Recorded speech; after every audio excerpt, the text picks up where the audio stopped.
साधारण মানুষের যা শাস্তি হতো चीफ मिनिस्टर में सेम शास्ति আছে। हिंदी में एक कहावत है, चिड़िया जितना भी उड़ेगा आकाश में धरती पे जमीन पे आना ही है उसको। আইপ্যাক মামলা, সেই আইপ্যাক মামলা পিছিয়ে গেল, পরবর্তী শুনানি 18 তারিখ। আপনি কিভাবে দেখছেন ব্যাপারটা?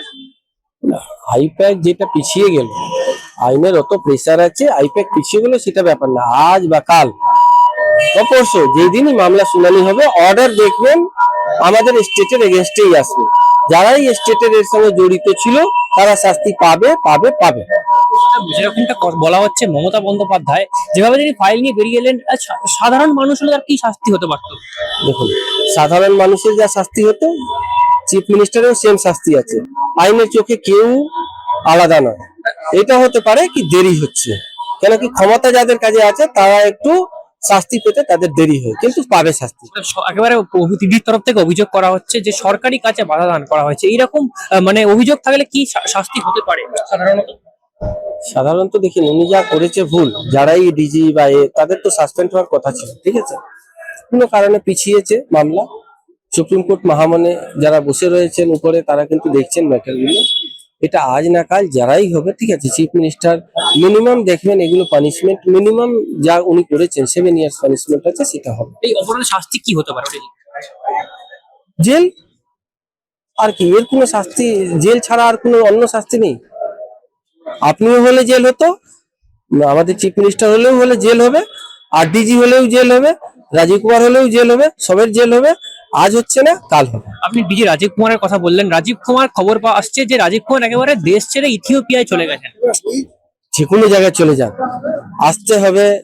हिंदी में एक कहावत है, चिड़िया जितना भी उड़ेगा आकाश में धरती पे जमीन पे आना ही है उसको।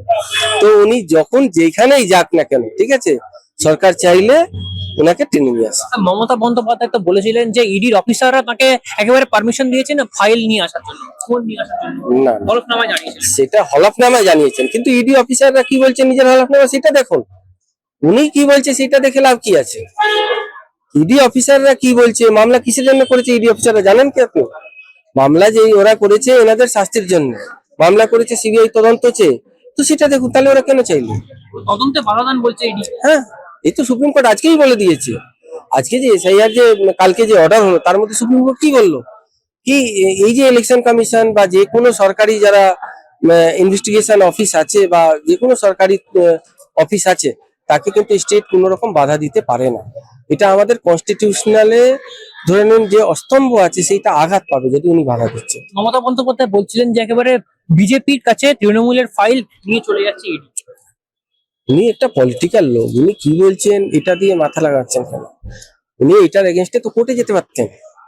উনি যে কাজ করলেন, আইনকে নিজের হাতে নেওয়ার কারোর অধিকার নেই। এটা আপনি হতে পারেন, আমি হতে পারি, চিফ মিনিস্টার হতে পারে। উনি আইনকে নিজের হাতে নিয়েছেন, সেটা উনি ভুল করেছেন।